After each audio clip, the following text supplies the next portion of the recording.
In an effort to understand some of the key fundamentals that drive the waste and recycling industry, we have developed a website, waste.net, to act as a tool to assist in conceptualizing the 4R strategy: reduce, reuse, recycle, recover. In relation to the recover stage of the 4R strategy, let's look at the energy from waste sector.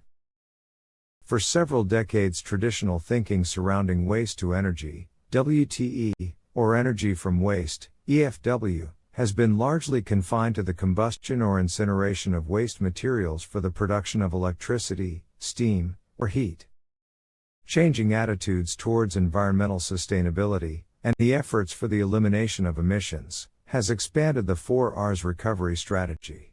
This includes concepts surrounding oxycombustion, mass balance equilibrium, and molecular element regeneration, and has advanced the evolution of the Recovery 2.0 approach. Mass balance equilibrium is based on the fact that the raw stack emissions will be directly inverse to the volume of ash generated.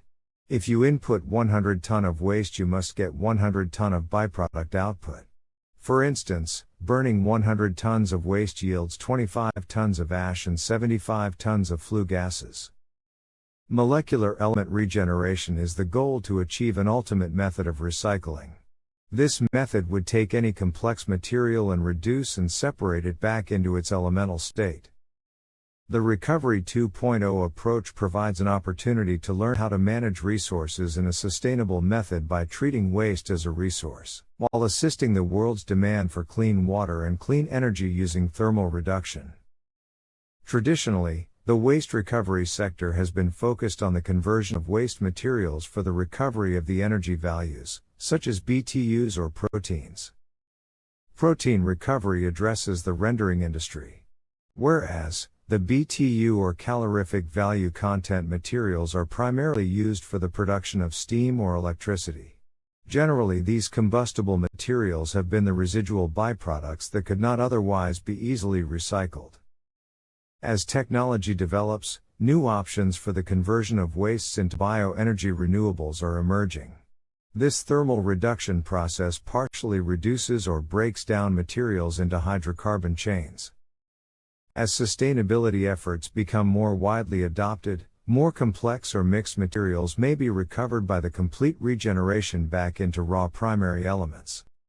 Refuse-derived fuel, RDF, is a type of fuel produced by processing municipal solid waste, MSW, and other residual waste materials. RDF is derived as the light fraction from resource recovery operations. This waste-to-energy process involves separating non-combustible materials, like glass and metal, from the combustible materials, which are then processed into a usable fuel.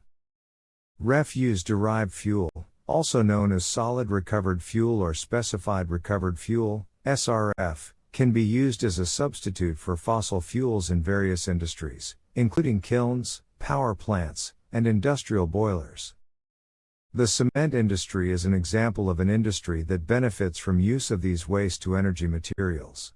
RDF is used to fuel the kilns in order to reduce the reliance on virgin fuels, resulting in resource conservation and cost reduction. The waste-to-energy industry is reliant upon identifying waste streams with high BTU values, or capturing waste-to-energy materials from resource recovery facilities that successfully achieve the removal of inert or non-combustible materials. If you wish to track the energy from waste market trends, this is available from the Waste-to-Energy Composite Index. This index tracks the changing market prices of a group of waste commodities that are recovered for their energy conversion value. One approach toward waste-to-energy is the conversion of organic waste to electricity, WTE. This is a method where assorted organic wastes, food wastes, and sewage are digested to capture raw biogas. The biogas is scrubbed to produce renewable natural gas, RNG.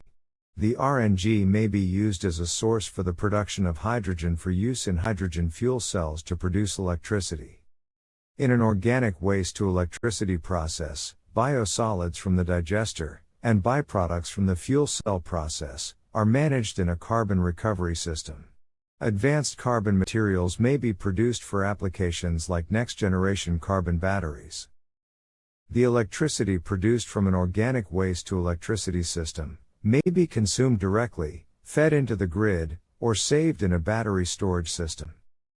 Organic waste to electricity is a green power source that is ESG sensitive, as opposed to traditional fossil fuels.